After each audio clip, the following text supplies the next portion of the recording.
Bonjour tout le monde, je suis très content qu'on puisse se rencontrer spirituellement, on peut dire comme ça, à travers la parole de Dieu en Christ, à travers Radio Espérance. Nous avions parlé la dernière fois et je vais continuer un peu sur ce sujet qui est très important, je pense. Tous les sujets, je pense qu'on aborde sont très importants. C'est le sujet quand même du détachement, puisque nous sommes appelés à vivre des détachements successifs jusqu'à quitter ce monde. Et nous avions parlé la dernière fois, rappelez-vous, on avait dit voilà que les deux fils aussi de Naomi meurent, d'accord, que ça soit Machlon et Kilvion vont aussi donc mourir. Et on avait dit voilà que cette mort était comme le résultat un petit peu voilà d'une conséquence, comme d'une punition. On avait parlé beaucoup des séparations.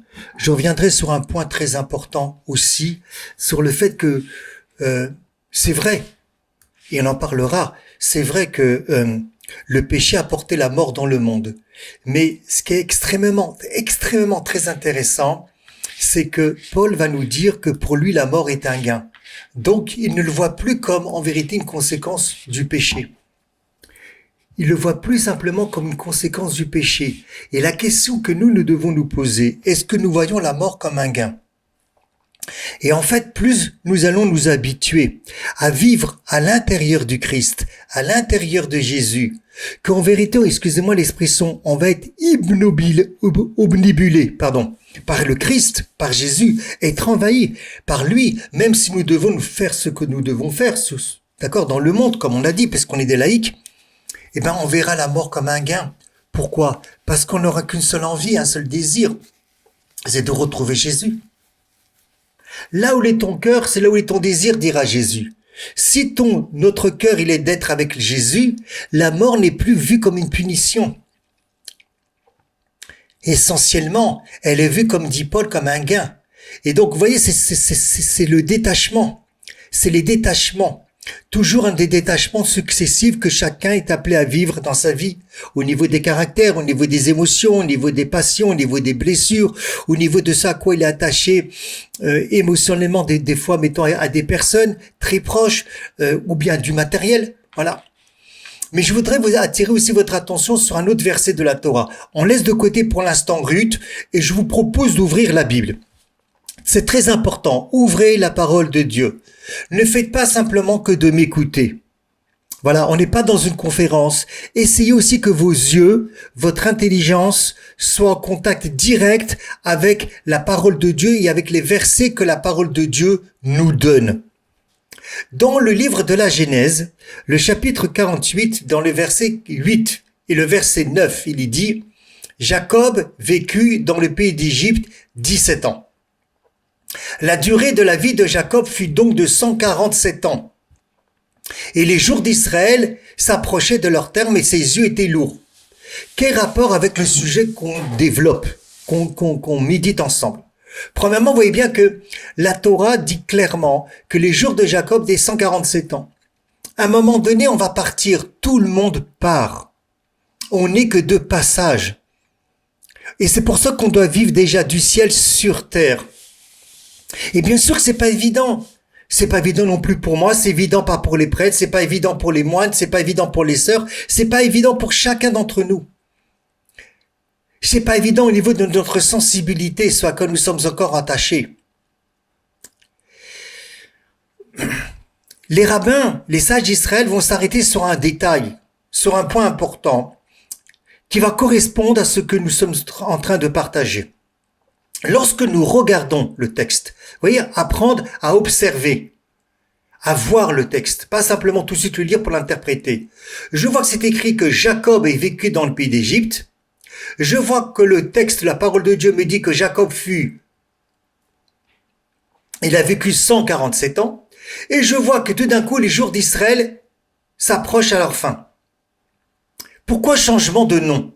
Pourquoi de Jacob on passe à Israël? C'est pas par hasard. Il y a un enseignement très important dedans. Ce qui va rejoindre ce que nous sommes en train de partager avec l'histoire de Ruth, c'est les détachements qu'elle a vécus. Notamment Ruth, notamment Noémie, et notamment chacun d'entre nous. Et la même chose Marie, même si elle savait que Jésus allait ressusciter. Mais nous aussi on le sait qu'on va ressusciter. Nous aussi on sait qu'on va retrouver le Christ si Dieu veut. Pourtant, c'est difficile les détachements. Jacob représente la vie dans le monde, avec ses luttes, ses épreuves, ses contraintes, ses blessures, ses caractères, ses peurs. On avait fait le personnage de Jacob, on va peut-être le reprendre, parce qu'on n'avait pas tout vu. Et Jacob, à plusieurs reprises, même s'il a des révélations, il va avoir des peurs, des angoisses. Israël représente la dimension spirituelle. D'ailleurs, c'est pour ça que Paul pourra reprendre que tout Israël n'est pas Israël dans Romains 9, qui parle d'un Israël spirituel. Israël représente donc la dimension spirituelle, celui qui est totalement uni à Dieu. Ça veut dire que la Torah déjà ici nous montre que la fin de la vie n'est pas une disparition, mais c'est des retrouvailles, comme on pourrait dire une élévation vers l'essentiel. Parce que si le texte avait dit simplement Jacob est en train de mourir, bon, on aurait compris simplement c'est une fin humaine qui est limitée, puis ça s'arrête là. Voilà. Mais en disant Israël que ses yeux sont devenus lourds et qu'il va partir, la mort arrive, d'ailleurs c'est ce qui est écrit dans le texte, la mort arrive, d'accord? Donc en utilisant le nom qui nous renvoie à une mission, à un état d'être, ça nous indique une transformation spirituelle, un dévoilement de l'âme, ou peut-être une libération de l'âme par rapport au corps. Parce que le corps, aussi important soit-il, nous sommes limités dans ce bas monde, pour l'instant, tant que notre corps n'est pas ressuscité. Lorsque le verset dit que les jours d'Israël approchent de la mort, les jours d'Israël approchent de la mort, elle ne parle pas de la fin de la mort du corps physique. Bien sûr que Jacob, il va mourir physiquement. Parce qu'encore une fois, Israël représente la partie spirituelle de Jacob. Alors, qu'est-ce que ça veut dire que les jours d'Israël approchent de la mort? Qu'est-ce que ça veut dire pour cette dimension spirituelle en nous que les jours de la mort s'approchent? La mort sera un passage. La mort n'est pas une disparition, mais une révélation. L'âme va se libérer du monde matériel. Voilà. Donc la Torah montre déjà que la mort ici, déjà la Torah à travers la tradition rabbinique, d'accord? Et donc c'est pour ça on va comprendre que Paul va simplement c'est un grand mot, hein, voilà, va simplement basculer, va voir ça en Christ, que pour lui va dire c'est un gain. Parce que déjà les sages d'Israël montrent dans la Torah que la mort n'est pas une punition, ou n'est plus une punition simplement. Elle n'est pas une fin tragique, mais un passage vers un niveau plus élevé. Quand les jours d'Israël approchent de la mort, cela signifie que tout d'un coup, l'âme se libère du corps, de l'exil d'ici-bas, pour rejoindre sa source divine, et nous en Christ. C'est-à-dire donc, c'est déjà vu pour les sages d'Israël comme un gain, un moment de révélation et de lumière, et pas comme une perte. Pas comme une perte. Et ça, c'est extrêmement important. Comment est-il possible de passer par une punition à un gain? Et autre question quand même qu'on pourrait se poser, même par rapport à Paul, est-ce que c'est pas une contradiction avec la Torah comme on a dit? De voir la mort comme un gain et plus simplement comme une punition. Les sages d'Israël vont dire que déjà la Torah fonctionne sur plusieurs niveaux simultanés. Quand on parle d'Israël, encore une fois qui s'approche de la mort, là on n'est plus dans la dimension du péché ou de la punition. Encore une fois, ce qui est mis en avant, c'est la dimension spirituelle. Il y avait un grand rabbin, à l'époque, donc il n'a pas connu Paul, hein, qui est à peu près 200 ans après Paul, d'accord, qui est à peu près fin du IIe siècle, pour ceux qui veulent aller voir, qui s'appelait le rabbin Simon, le fils de Lachish. Et il dit, la Torah ne dit pas qu'Israël mourut. Il dit pas comme ça, il dit pas que Israël mourut. Mais il dit, les jours d'Israël approchèrent de la mort. Ce qui signifie que les jours même, c'est-à-dire la vie, les années, s'approchent dans cette transition. Ce n'est pas simplement l'homme, l'être humain qui meurt. Ça veut dire que ce qui est suggéré, c'est que la mort est vue comme un processus, comme une transformation, plutôt que comme une fin absolue. Voilà ce que dira déjà le Midrash. Voilà ce que dira déjà le Midrash. Et le Midrash dira que c'est pas une contradiction avec ce qui est écrit dans la Torah au départ, que l'homme, puisqu'il a désobéi à Dieu, il a apporté donc la mort dans le monde, et le Paul le dira. D'accord? Mais Paul dira que quoi? Que Jésus a apporté la vie dans le monde. Il y a un contrebalancement. Donc en vérité, on pourrait dire que cette punition, elle est terminée et qu'il faut voir la chose autrement. Puisque Paul dit par un seul homme, la mort est rentrée dans le monde, mais par un seul mort, la vie est rentrée pour le monde. Si je tiens toujours dans ma réalité ontologique ou dans ma réalité vécue en Christ, que la mort est toujours une punition, alors en quoi Jésus a apporté la vie et a contrebalancé? Puis il serait même pas le nouvel Adam. Ce serait simplement qu'une proclamation théorique.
Donc, puisqu'en vérité, par Adam, le péché et la mort est entré dans le monde, et que Paul dit que par Jésus, la vie est rentrée dans le monde, c'est-à-dire que Jésus, par la croix et la résurrection, il a, si vous voulez, fait réparer le pourquoi on mourrait. Alors bien sûr qu'on va toujours mourir, et peut-être qu'on pourrait dire que si à la limite on tient toujours ce qui est écrit dans la Genèse, qu'on meurt à cause de la punition, ça touche que Jacob, le corps, l'homme, mais ça touche plus notre réalité spirituelle. Et le gain, ça touche Israël, notre âme véritablement, notre esprit, l'homme spirituel. Et là, peut-être qu'on peut comprendre de notre lumière ce que Saint Jean va nous dire dans le chapitre 11, le verset 25. « Je suis la résurrection et la vie. Puisque je suis le nouvel Adam, je suis la vie. Puisque Adam, lui, il a porté la mort. » Donc la mort physique n'est pas la fin. Mais en vérité, la mort physique nous révèle encore plus ma rencontre avec le Christ, une révélation de vie divine. Même si la finalité, encore une fois, j'ai déjà dit, c'est l'âme avec le corps ressuscité.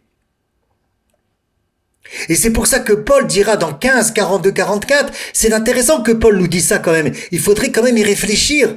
On peut pas toujours garder, peut-être évoluer, j'en sais rien, ou de voir autrement, de dire, ah oui, on meurt à cause de la punition. Pourquoi? Qu'est-ce que dit Paul dans 1 Corinthiens 15, 42, 44, et qui connaît la Genèse? Puisqu'il dira lui-même que Adam, par la mort est rentré. La mort est rentrée par un homme. Donc il connaît très bien la Genèse. Pourtant, il nous dit dans 1 Corinthiens 15, 42, 44, le corps est semé corruptible. Il va ressusciter incorruptible. Voilà.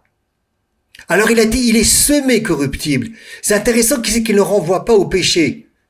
À cause du péché. Alors on peut dire, oui, maintenant il est semé corruptible à cause du péché. Très bien. Mais vous voyez qu'il y a quand même quelque chose qui a changé dans la perception de Paul et même dans le côté ontologique et dans son vécu. Et c'est pour ça que Paul va pouvoir dire dans Philippiens 1,21 Car pour moi, vivre, c'est Christ, et mourir, c'est Christ. Et mourir est un gain. Paul ne vit plus en disant et mourir, c'est une punition. Mais pourquoi? Parce qu'il est totalement, c'est d'abord, premièrement, attaché totalement au Christ. On peut pas me demander de me détacher, de faire une ascèse, de me détacher de quelque chose, si c'est pas pour me rattacher à autre chose, la nature horreur du vide. Lorsque Dieu demande à Abraham de tout quitter, il dit pas quitte tout et stop, mais il lui dit va vers la terre que je vais te montrer. La nature a horreur du vide. Je ne peux pas me détacher de quelque chose si je ne serais pas comblé par autre chose. Donc Paul, son ascèse, ce n'est pas se détacher par quelque chose, c'est plus il vit du Christ, plus il est à l'intérieur en Christ, plus il se détache de ce bas monde. En tout cas de l'esprit du monde. C'est qu'à pour moi vivre c'est Christ et mourir est un gain. Et là tout d'un coup Paul nous dit bien que la mort n'est pas une perte. Donc nous aussi nous devons mourir à certaines choses. À chaque fois dans notre vie. Et plus nous acceptons de mourir à certaines choses, plus nous pouvons être à l'intérieur du Christ. Ou l'inverse. Plus en vérité nous mettons notre conscience en Christ, plus nous mettons et nous recevons la lumière de Jésus, plus nous pouvons mourir à certaines choses qui nous paraissent encore plus éphémères, moins importants. Avec l'âge, d'ailleurs, généralement, bien qu'il y a peut-être encore toujours des gens qui peuvent être attachés à ce monde-là d'une manière incroyable, mais des gens, on prend plus conscience parce qu'on se rapproche concrètement, immunément de la mort. Pour Paul, pourquoi est-ce qu'il vit? Il vit pour servir le Christ dans le monde. Mais mourir pour lui, c'est rejoindre directement aussi le Christ. Donc la question de savoir où est-ce que je demeure, même en tant que laïc, est-ce que je suis pas dans deux mondes? Un monde religieux, un monde spirituel, à la messe, à l'adoration, dans le chapelet, ou X raison, ou X chose que je vais faire à la louange spirituelle, et puis d'un coup, tac, je deviens un monde, je vis totalement comme un païen, ou dans un monde où je ne vis plus cette présence. Je vais au travail, je mange, je dors, je fais l'amour avec ma femme si je suis marié, je prends ma douche, je vais faire du tennis, du sport, et là tout d'un coup, je suis plus catholique. C'est-à-dire que je ne fais pas, comme Paul le dira, tout ce que vous faites, faites-le pour la gloire du Christ. C'est à l'intérieur de nous l'examen.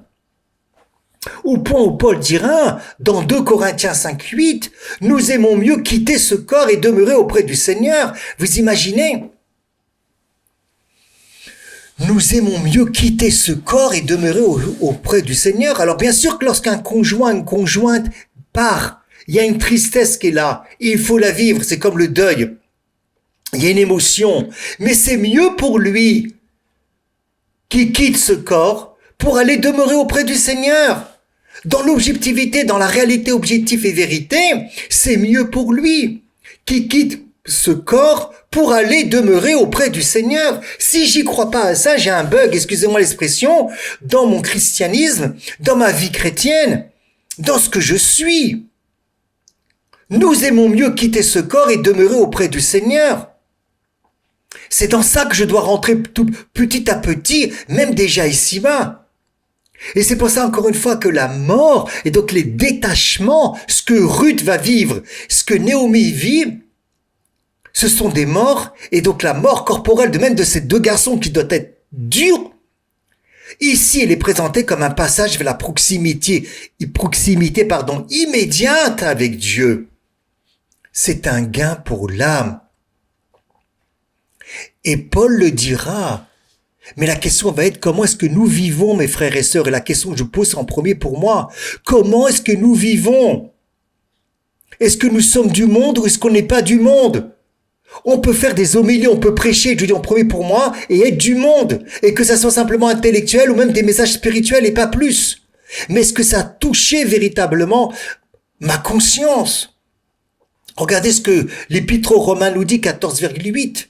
Si nous vivons pour le Seigneur, nous vivons pour Jésus. Est-ce que lorsque tu vis pour Jésus? Est-ce que lorsque tu vis pour Jésus? Ou simplement je vis pour Jésus lorsque je fais la louange, lorsque je prie, lorsque je suis en oraison, lorsque je vais à la messe, lorsque je fais le chapelet? Lorsque nous vivons, c'est dans l'entièreté. Je vis pour Jésus. Point barre. Et si je meurs, dit Paul, je meurs pour Jésus. Nous mourrons pour le Seigneur. Le Seigneur, c'est Jésus. Donc regarde ce qu'il va dire. Aussi bien que nous vivions et que nous meurons, j'appartiens à Jésus. J'appartiens au Seigneur. Plus ma conscience va être imbibée de ça, plus je pourrai me détacher. Vivre des détachements comme Ruth va en vivre quand on va rentrer de plus en plus dans Ruth.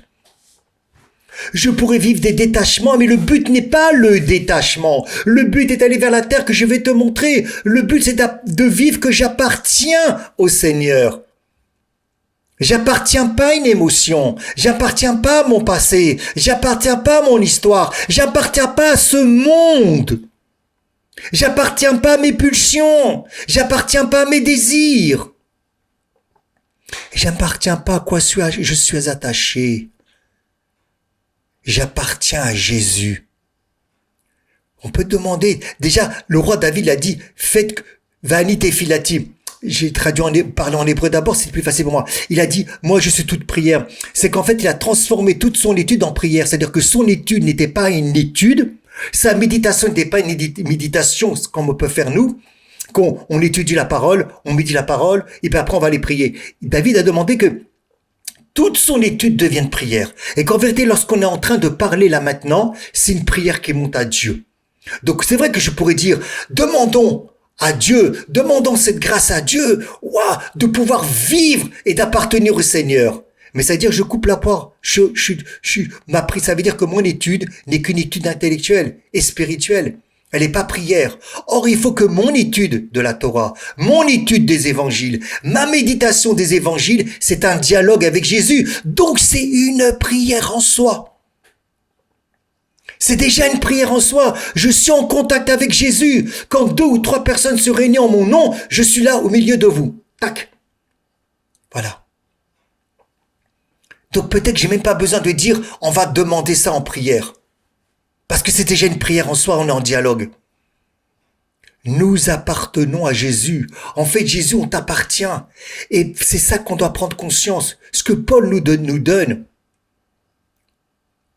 Lorsque tu vis pour Jésus. Lorsque tu meurs pour Jésus. Que tu meurs ou que tu vis, que tu vis ou que tu meurs, tu appartiens à Jésus. Romains 14, 8.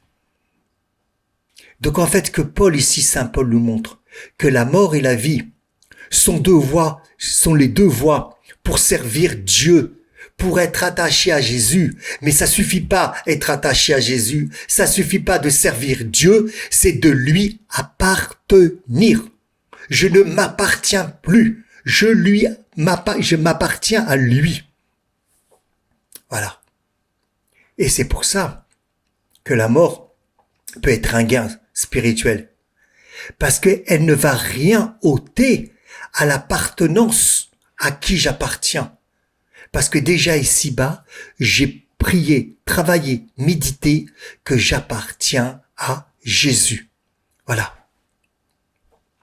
Donc oui, Jacob et Israël représentent le vieil homme, notre nature humaine.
pour ça qu'en vérité, oui, Jacob et Israël, ça représente, comme je disais, le vieil homme, notre nature humaine limitée, attachée à la matière. Voilà, aux désirs, aux peurs, aux épreuves du monde. Comme dira Saint Jean de la Croix, de la vieille flamme d'amour, que ça correspond, on pourrait dire pour lui, à toute la partie supérieure de notre âme, pas au centre de notre âme, qui correspondrait à Israël dans le verset, qui représente le nouvel homme, le fait que nous sommes enfants de Dieu, que nous sommes, comme dit Paul, fils de la lumière, marcher dans la lumière. C'est l'homme transformé par Dieu, qui est relié totalement à sa source divine, mais pas seulement relié à sa source divine, qui est devenu participant à sa divinité. Et donc la mort ou les épreuves deviennent comme un passage vers la révélation de la vie éternelle. Voyez, c'est pour ça que je dis souvent, on n'est pas simplement dans une pratique de religion. Parce que pour entrer dans ça, c'est au-delà d'une pratique de religion avec un petit R. Bien évidemment. On est dans le cœur des évangiles. On est dans le cœur de Jésus. On est dans le cœur du projet divin. D'ailleurs, c'est ce que Paul va nous dire. Paul va nous amener à cela. Dans Romains 6, le Romains 6, 7, le vieil homme a été crucifié avec Christ, afin que le corps du péché soit détruit, et que je suis plus esclave du péché. Et regardez ce qu'il va dire Paul. Et comment on le prend? Comment vous le prenez concrètement dans votre vie? Comment moi je le prends? Au-delà d'une pratique de religion avec un petit R. Comment est-ce qu'on le prend? Comment est-ce qu'on le vit véritablement? Dans 2 Corinthiens 5, 17, si quelqu'un est en Christ, à l'intérieur de lui, on a changé de monde, c'est ontologique pour lui. Si quelqu'un est en Christ, c'est pas une métaphore, c'est pas symbolique, c'est pas une image, c'est réel pour lui. Il est dans une autre dimension.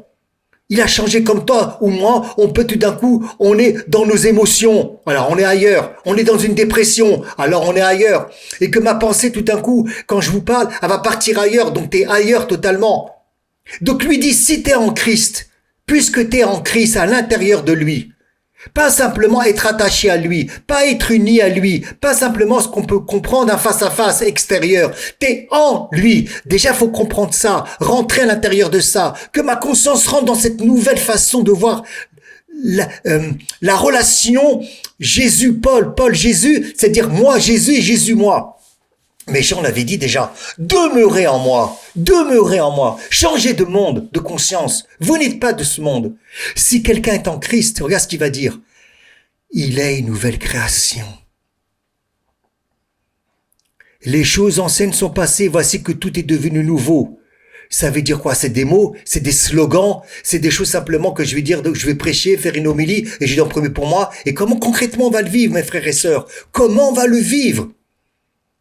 Concrètement, les choses, voici que tout est devenu nouveau. Ça veut dire que je dois voir la mort de manière différente. Je dois voir la vie de manière différente. Les choses anciennes sont passées, dit Paul. C'est vrai ou c'est pas vrai? C'est un slogan ou c'est pas un slogan? C'est juste une information? Ou c'est juste comme ça pour prêcher? Ou pour faire une exégèse? Voici que tout est devenu nouveau, il te témoigne, te donne ton témoignage. Comment je vois la vie, comment je vois la mort, comment je vois les détachements, les séparations. Et oui, la mort du vieil homme, elle est sur la croix. Notre nature humaine limitée avec le péché, les désirs égoïstes, la séparation avec Dieu.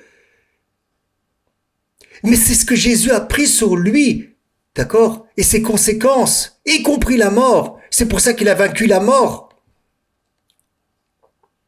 C'est pour ça que la punition qui devait nous atteindre, la mort, si tu veux, physique ou spirituelle, mais elle a été portée par le Christ.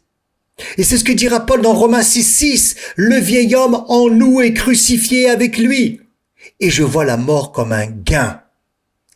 Les détachements comme un gain. Les petits morts que nous vivons comme un gain. C'est tout ce que nous partageons en ce moment avec Ruth et avec Noémie.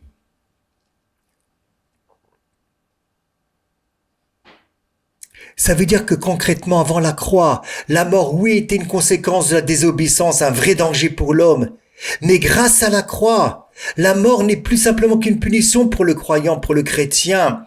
C'est un passage, encore une fois, vers la vie éternelle. Alors notre vie terrestre, oui, elle reste limitée, fragile, exposée aux épreuves. Mais nous devons vivre les choses autrement, être transformés autrement. Et comment? Par la grâce, mais aussi par le fait de méditer les propos de Paul, qui sont extrêmement importants. De les imprégner, d'y réfléchir, parce que l'intelligence, elle a besoin de temps et de répéter. Vous savez, c'est comme un légume, tu mets un petit feu pour laisser l'imprégner. Si tu mets un feu trop fort, ça va griller, ça va brûler. Et la même chose, si j'écoute simplement quelque chose, ça reste en surface. Il faut se le répéter, il faut que l'intelligence y travaille, qu'elle y rentre, que l'intelligence rentre à l'intérieur de la parole de Dieu, que la parole de Dieu rentre à l'intérieur de l'intelligence. Demeurez en moi, je demeure en vous. Voilà. Demeurez en moi, je demeure en vous. Voilà. Mais tous, à chaque fois, ça va être des séparations. D'accord? D'ailleurs, Paul, il l'a vécu dans sa chair. Lorsque Paul, il dit 3, dans Philippiens 3, versets 5 et 8, c'est pour ça que Paul et Ruth, moi, je les mets des fois en miroir. Parce qu'ils ont quitté des choses. Des deux côtés, de manière différente. Mais Paul, il le dira, moi qui étais circoncis le 8e jour, moi qui est la tribu de Benjamin, c'est pas n'importe quelle tribu, la tribu de Benjamin, hébreu, fils d'hébreu.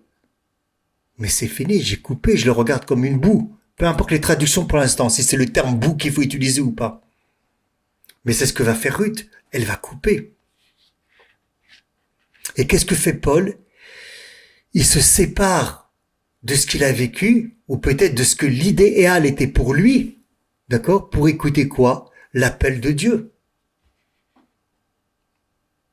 Il sort du discours ou de ce qu'il vivait lui pour rentrer véritablement dans celui du vivant, avec un grand V. D'accord? Et ça, c'est fondamental. C'est fondamental. Mais on passe du passage du connu à l'inconnu. Si je pratique une religion avec un petit R, je suis tout le temps dans le connu, mais c'est pas bon. Si je suis pas dans l'inconnu, je me laisse pas surprendre par Jésus ou par Marie, il y a un bug. C'est que tout d'un coup, comme Élisabeth a bien, que Marie va voir Élisabeth, Élisabeth, elle est étonnée.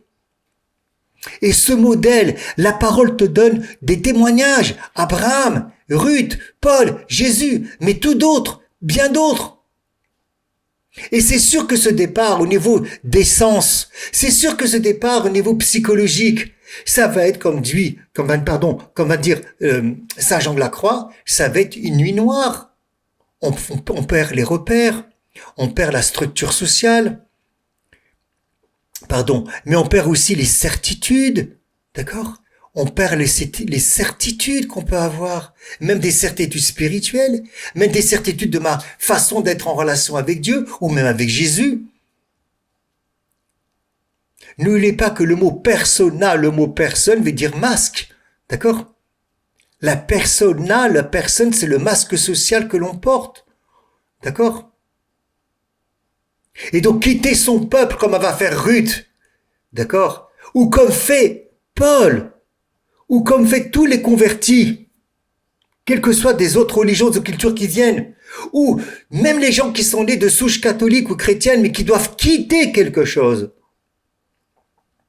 C'est souvent quitter la persona, le masque social, l'identité construite, qu'on s'est construite pour être aimé.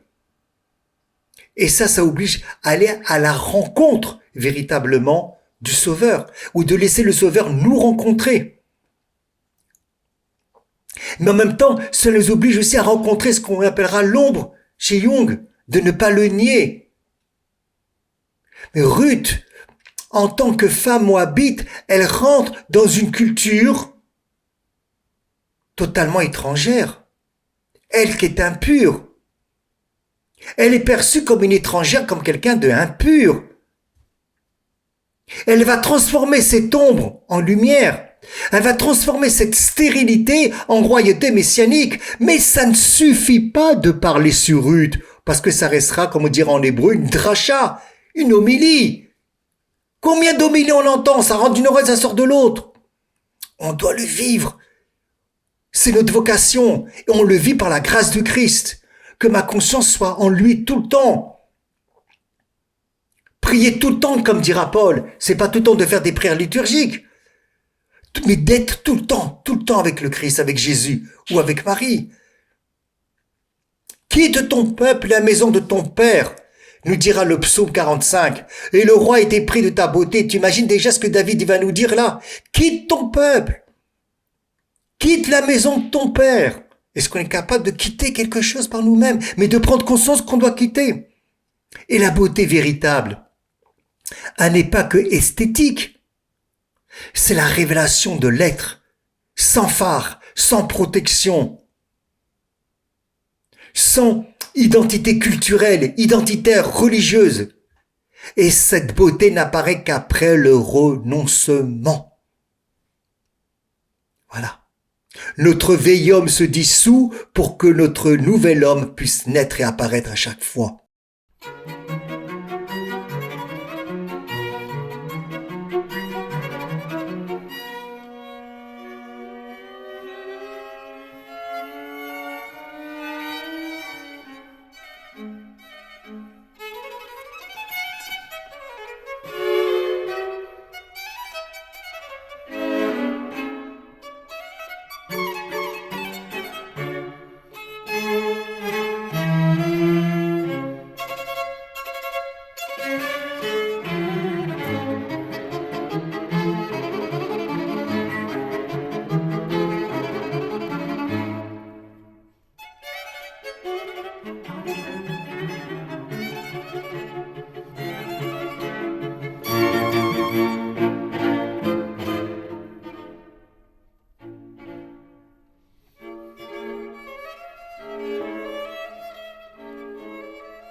Que ça soit, c'est un des livres que je souhaiterais écrire, merci de prier pour moi pour cela, de faire ce que j'appelle mon dialogue judéo-chrétien, c'est-à-dire de mettre en parallèle, en miroir, les mystiques juifs et les mystiques catholiques. Et chez les mystiques comme Saint Jean de la Croix, comme Maître Eckhart ou d'autres, comme chez les chassidim, donc le Baal Shem Tov, Rabbi Nachman de Breslev, le dépouillement avec la condition pour devenir un miroir clair, où la lumière divine se reflète. Mais c'est pas le dépouillement pour le dépouillement. Rappelez-vous ce que l'on dit. C'est très important. Ruth, elle va pas quitter Moab pour être et errer dans le désert. C'est pas ça. Elle quitte pas pour quitter. Mais il y a un prix à payer. Et c'est le prix de nos sensations, de notre psychologie, du départ. Une angoisse, peut-être une solitude, peut-être une vulnérabilité. Parce que quitter un monde, quitter une façon de penser, quitter une façon de raisonner, quitter une façon de culture. Une culture, oui, parce que j'ai toujours, même la culture doit être évangélisée. Moi, quand j'entends tout le temps, en France, la culture française d'avoir une crèche, mais avant que la culture française d'avoir une crèche, c'est pas culturel. Saint François d'Assise, il n'était pas français, à moins que je me trompe.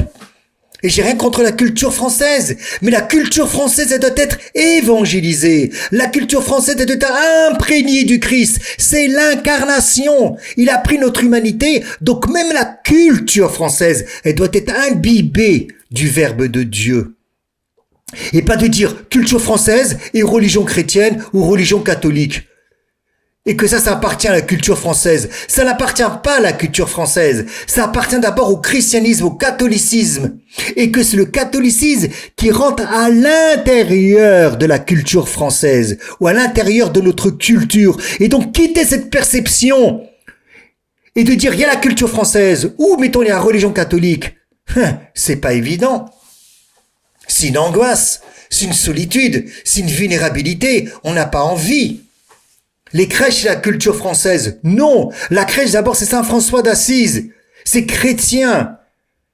C'est pour d'abord vivre plus le Christ, comme Saint François d'Assise le voulait. Même si, bon, quand je vous ai dit, je préfère ça pas, mais ça, c'est entre parenthèses. Bon. C'était sa façon à lui de pouvoir incarner encore plus et vivre au niveau des sens le Christ. Ce n'est pas de culture espagnole, italienne, portugaise et brésilienne. Pas du tout. Mais la crèche ou autre chose, c'est de rentrer à l'intérieur de la culture, c'est-à-dire de rentrer et d'imbiber notre humanité. Mais quitter cette façon de voir, quitter ce monde-là, c'est faire le deuil de l'appartenance. Et c'est pas évident. Et regardez, vous prenez Ruth. Elle a ni terre, ni mari, ni enfant. Abraham, il va devenir errant, il va aller en Terre Sainte. On l'avait vu déjà, dès qu'il arrive en Terre Sainte, c'est la famine. Il va devoir retourner en Égypte. Il va dire à sa femme, dis que tu es ma sœur. Paul devient persécuté. Et même il va être incompris, même au départ des apôtres. Ils vont le prendre pour un fou, mais les apôtres. Quand on fera Paul, vous verrez. Il n'aura pas non plus sa langue dans sa bouche ou dans sa poche, comme on dit. D'accord, plutôt. Mais il est parti, Paul. Il est persécuté, pas seulement par les Romains. Il va être persécuté pas seulement par les Juifs. Il va être persécuté même par ce qu'on appelle les judéo-chrétiens, les gens qui veulent garder la loi en même temps et accueillir Jésus. Et là, si on fait le personnage de Paul, on approfondira ça, bien évidemment. Donc Paul est en même temps persécuté, incompris des apôtres, et puis il rentre dans une autre culture, la culture païenne. C'est pas sa culture à Paul. Ses copains, ses copines, c'est pas des non-juifs, hein. Il faut revenir sur terre. Il mange cachère, lui, Paul. Il a tout le temps appris à mettre les tefilines, à faire Shabbat, à faire les prières juives. Ça construit la personne psychologiquement. Et tout d'un coup, clac, tout ça, il le retire. C'est facile à le lire, et c'est facile à le prêcher, mais si on essaie 2 minutes de se mettre à sa place, c'est pas évident. Où sont ses repères à lui tout d'un coup, au niveau social, au niveau humain? Il a plus rien comme repère, au niveau humain je parle, hein. C'est pas évident. Est-ce qu'on pourrait dire que l'homme, en fait, n'est pas détruit par les épreuves qu'il vit, que l'homme n'est pas détruit par les détachements qu'il vit? Et donc en fait l'homme ne serait pas détruit par la souffrance qu'il vit, mais peut-être par une souffrance qui n'a pas de sens. La croix, elle a un sens. Nos croix que nous portons, elle a un sens. Est-ce que ce que dira Paul? Je complète dans mes souffrances ce qui manque à la passion du Christ pour l'Église. Donc sa souffrance, elle a un sens. Est-ce qu'on donne un sens à notre souffrance? Est-ce qu'on donne un sens à nos épreuves? Est-ce qu'on donne un sens à nos séparations?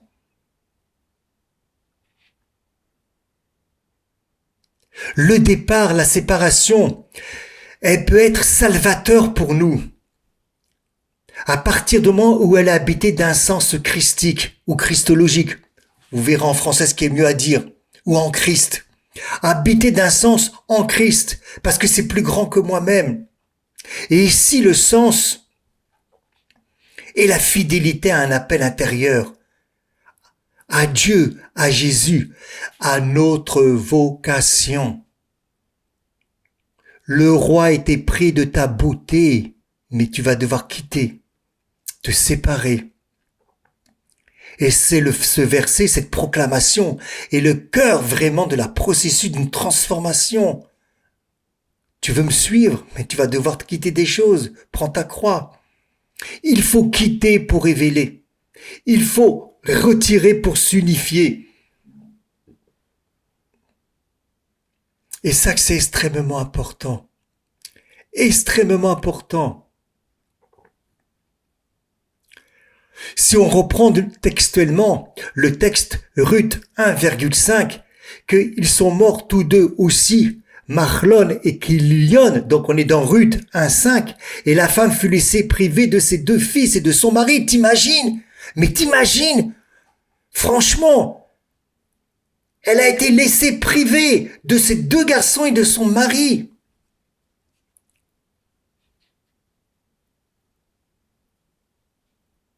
Elle est restée. En hébreu, c'est pas écrit qu'elle fut laissée privée. On peut traduire comme ça en français, hein. Mais en hébreu, il y a marqué Vatishaer. Elle est restée seule. Seule. Sans ses deux garçons. Sans ses maris. Mais on connaît, et pas seulement pour la maman, même pour le papa. Imagine que Dieu nous en préserve. Les mamans, ils perdent leurs enfants. Vous imaginez la réaction qu'elle a quand une mère a perdu son fils?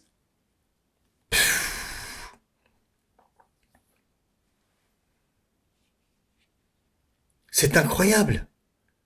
Eux aussi sont morts. Parce qu'en hébreu, c'est écrit Vayametu Gam Shnehem. Ils moururent tous deux aussi. Pourquoi on dit aussi? Parce qu'on dit que pour les deux fils, en vérité, ce qui a commencé à mourir, ce n'est pas eux, mais c'est quoi aussi, à part le père? C'est pour dire qu'en vérité, d'abord qu'ils ont été frappés, bien sûr, par une perte patrimoniale. Leurs chameaux, leur bétail mourut. Et eux aussi, après, ils sont morts. Voilà. Après eux, ils sont morts. Voilà un petit peu où est-ce qu'on en est, vous imaginez? Donc regardez, l'histoire de Ruth, du livre de Ruth, commence pendant une grande famine, en Terre Sainte. Un homme qui est nommé Elimelech, de la tribu de Juda, vit à Bethléem. Il part s'exiler au pays de Moab, qui est l'ennemi historique d'Israël, avec sa femme Noémie et ses deux fils Machlon et Clion. D'accord? Voilà. Et qu'est-ce qui se passe? Les trois masculins vont mourir. Il n'y a que le féminin qui va rester en vie. Orpa, Ruth et Noémie. Voilà. Orpa, Ruth et Noémie. C'est incroyable. Incroyable quand on y réfléchit, quand on le médite véritablement de ce qu'ils ont vécu. Bien sûr que, comme on a dit, la tradition rabbinique va voir leur mort comme des punitions. Lorsqu'on prend exemple un commentaire qui s'appelle le Malbim du 19e siècle, il va chercher à comprendre pourquoi ils sont morts de manière tragique. Et lui, il va dire parce que ils ont été punis à cause de leur faute. Parce qu'ils ont suivi leur père dans l'exil. Voilà. Et en plus, ils ont épousé des femmes moabites pour Machlon et Kilion, les deux garçons. Et donc, c'est vu comme une double faute. Un, quitter la Terre Sainte. Et deux, en plus, se marier avec des femmes d'un peuple idolâtre. Il faut le voir sur le contexte. Hein. C'est important. Et on va aller même plus loin au niveau des rabbins. Ils vont se poser la question pourquoi Machlon, il est mort avant Kilion? Parce qu'on va dire que Machlon avait une responsabilité morale envers son frère. Parce qu'il aurait dû l'aider spirituellement à influencer positivement ou même à corriger sa conduite. Il en a rien fait. Et c'est pour ça que d'après le Malbim, en tout cas, un rabbin du 19e siècle, il dit qu'il est mort le premier. Car il aurait pu sauver son frère, mais il ne l'a pas fait. Et donc pour lui, le Malbim, il enseigne ici que de ne pas agir ou de ne pas parler lorsqu'on a la possibilité d'avoir un impact, que Dieu nous donne un impact sur des personnes, c'est aussi une faute. Et pourquoi Naomi, elle n'est pas morte? Naomi, elle a suivi son mari. Pourquoi elle n'est pas morte? Et le Malbim va nous dire qu'en vérité, Naomi n'a pas partagé leur erreur, leur faute. Et qu'en vérité, la femme, et on en reviendra dessus, n'a jamais voulu quitter, elle n'était pas d'accord avec son mari. Amen.